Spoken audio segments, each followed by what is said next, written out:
Cossel-Lewis approach to chemical bonding. In order to explain the formation of chemical bond in terms of electrons, a number of attempts were made, but it was only in 1916 when Cossel and Lewis succeeded independently in giving a satisfactory explanation. तो वो क्या कहते हैं कि जब chemical bond की formation को explain करना चाह रहे थे, है ना, उसको एक्सप्लेन करने के लिए मतलब इलेक्ट्रॉन्स की टर्म्स में कैसे केमिकल बॉन्ड्स फॉर्म होते हैं, काफी सारे अटेम्प्ट्स किए गए, ठीक है, पर सिर्फ 1916 में ही कॉसल और ल्यूइस ही सक्सीड कर पाए थे, वो भी इंडिपेंडेंटली सेटिस्फैक्ट्री एक्सप्लेनेशन देने में। मतलब काफी सारे अटेम्प्ट्स किए गए, काफी सारे साइंटिस्ट ने बताया कि कैसे इलेक्ट्रॉन्स के साथ केमिकल बॉन्ड बनता है, बट 1916 में ये दोनों ही एक्सप्लेनेशन दे पाए, वो भी satisfactory, ठीक है।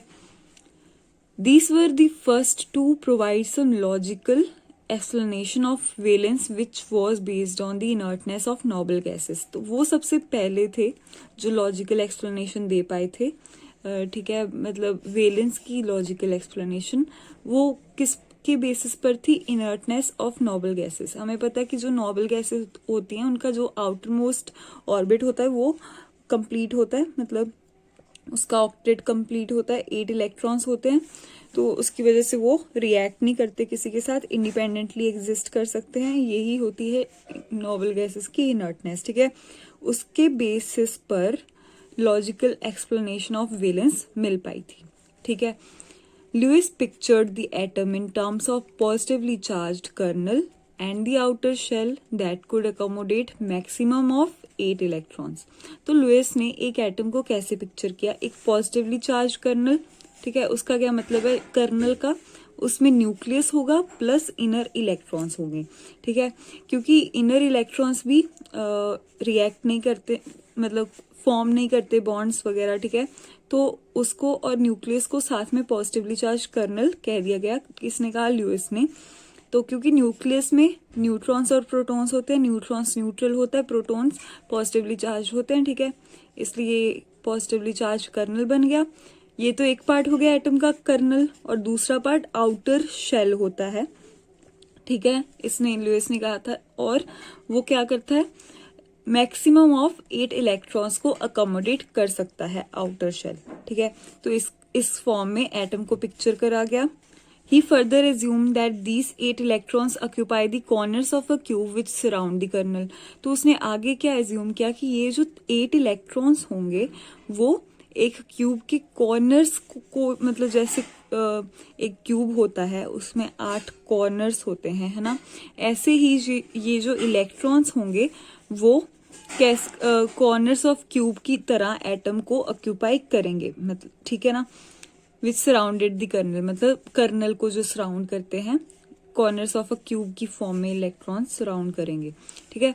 Thus the single outer shell electron of sodium would occupy 1 corner of the cube. तो जैसे हमें पता है कि सोडियम जो होता है उसका इलेक्ट्रॉनिक कॉन्फ़िगरेशन 281 है, ठीक है, तो जैसे उसका जो 1 है आउटर मोस्ट इलेक्ट्रॉन में, वो सिर्फ एक ही कॉर्नर को ऑक्यूपाई कर सकता है सोडियम में, है ना। While in the case of noble gas all the 8 corners would be occupied। और दूसरी तरफ जब 8 इलेक्ट्रॉन्स होंगे नोबल गैस में, वो तो सारे 8 कॉर्नर्स को ऑक्यूपाई कर लेंगे, है ना, नोबल गैस में।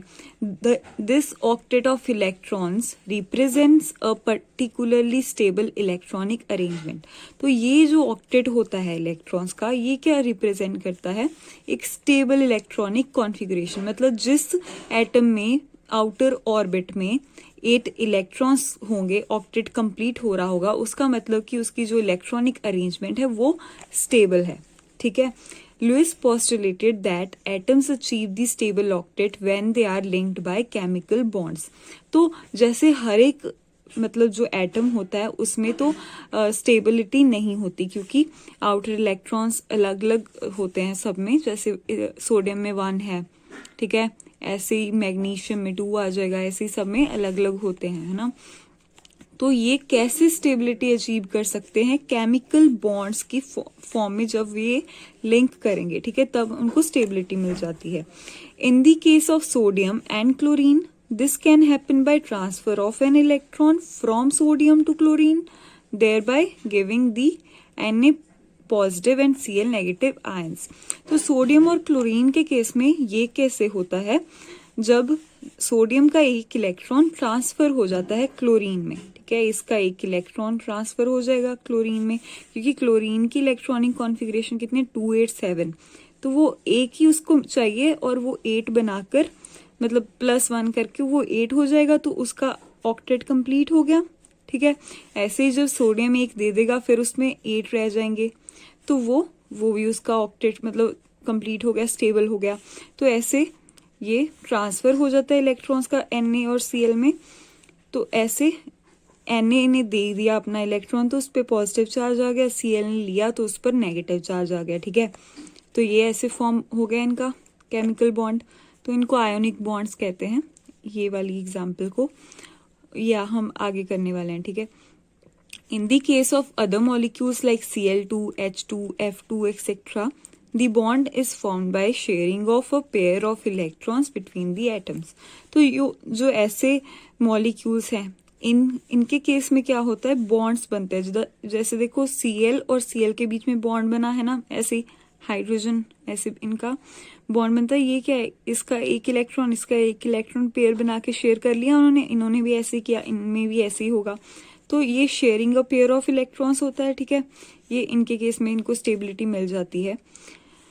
और इन बॉन्ड्स को क्या कहा जाता है, कोवेलेंट बॉन्ड्स, है ना। In the process each atoms attain a stable outer octet of electrons. तो इस प्रोसेस में क्या हो जाएगा, हर एक जो एटम होगा वो उनको स्टेबल आउटर ऑक्टेट मिल जाता है इलेक्ट्रॉन्स का, ठीक है। तो नेक्स्ट लुईस सिंबल्स हम नेक्स्ट वीडियो में देखते हैं। Thank you for watching.